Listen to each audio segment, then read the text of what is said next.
NBC News, the Shade Room podcast, and even, believe it or not, a scheduled NRA event. Yes, the NRA. Instead, Trump is isolated in his right-wing media bubble, retreating to softball interviews. That includes a Fox town hall that was ostensibly meant to feature Trump speaking with women voters. There's now reporting that the room was actually filled with Republican supporters. Now, considering all the rambling, incoherent things Trump has said this week, it's easy to understand why he's staying inside this safe bubble. I was so amazed that Harvey Weinstein got schlonged. Lincoln was probably a great president, although I've always said, why wasn't that settled? You know, I'm a guy that it doesn't make sense. We had a civil war. I love cows, but if we go with Kamala, you won't have any cows anymore. This one here, Kamala. Trump's incoherence and cognitive decline on further display Friday in Detroit. Remember all those interviews we mentioned that Trump had canceled? Listen to what he told a reporter just yesterday. Kamala Harris said she thinks you're exhausted. That's why you're canceling events. Are you exhausted? What event have I canceled? I haven't canceled. She doesn't go to any events.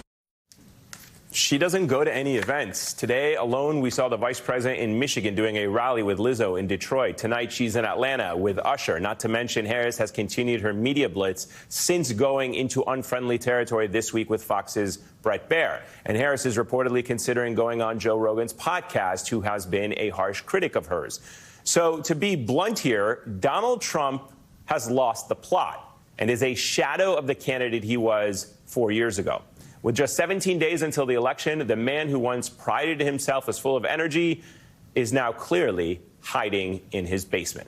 We have an all-star panel kicking us off. Paula Ramos, MSNBC contributor and author of the new book, Defectors, The Rise of the Latino Far Right and What It Means for America.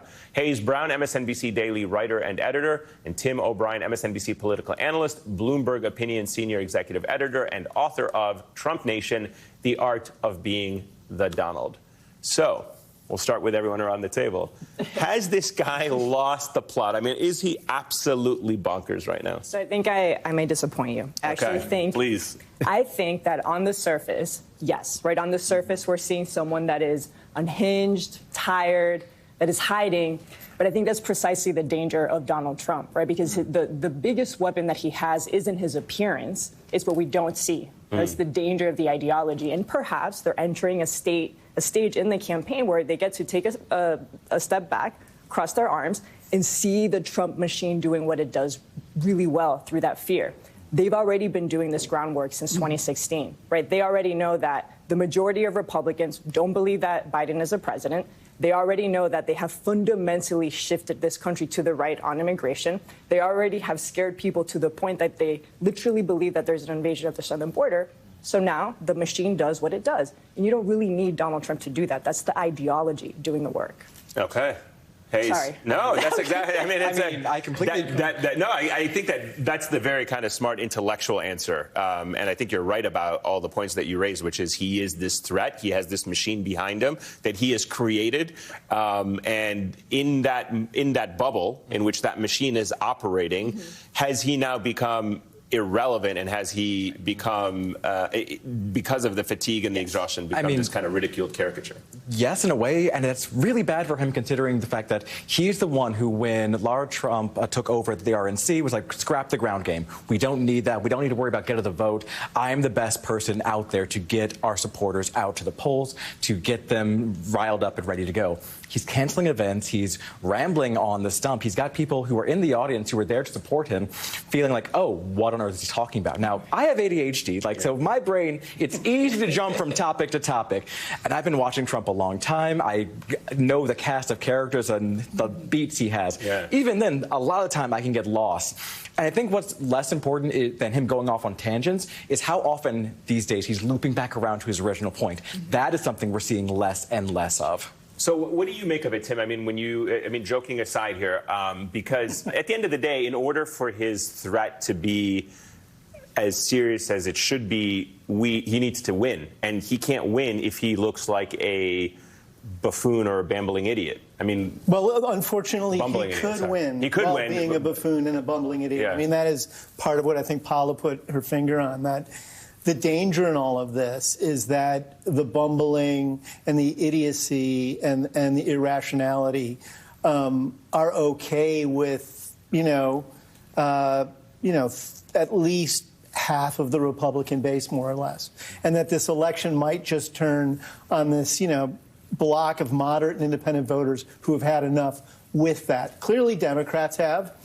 Enough Republicans are willing to absorb it.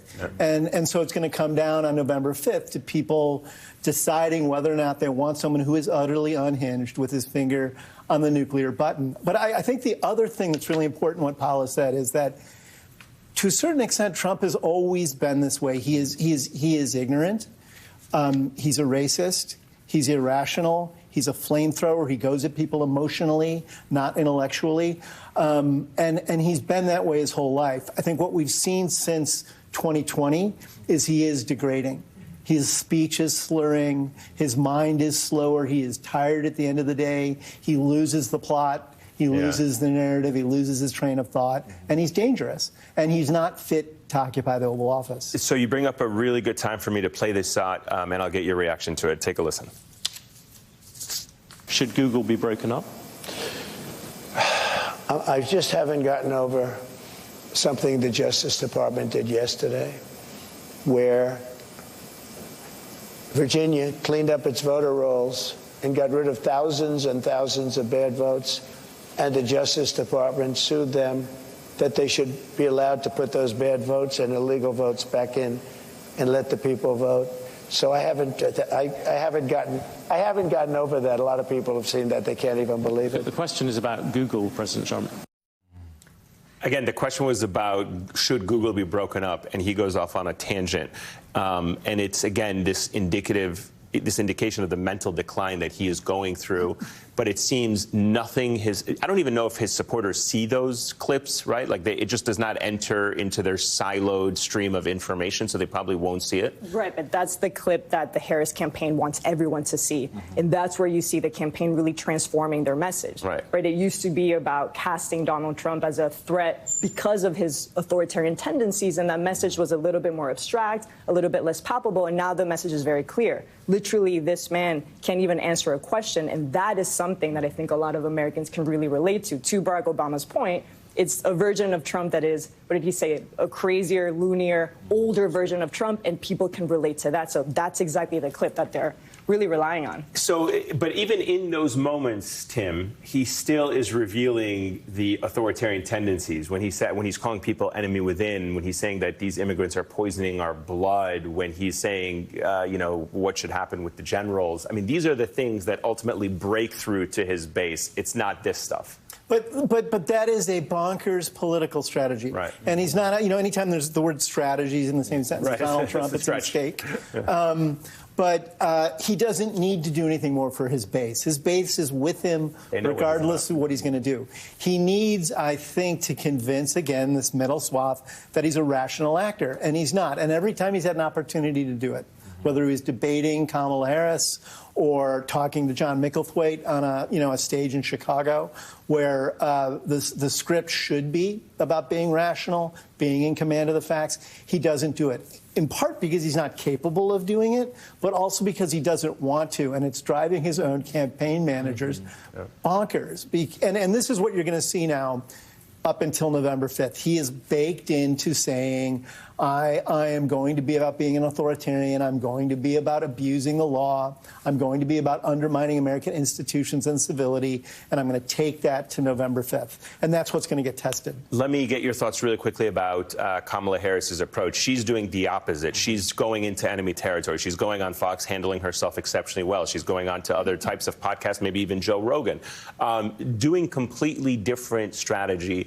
And it makes me wonder, does she even need to do that when he is saying, forget it, I'm just going to do it by my playbook? Why not just take that playbook and do the same? I mean, that's very tempting, but I think that what she's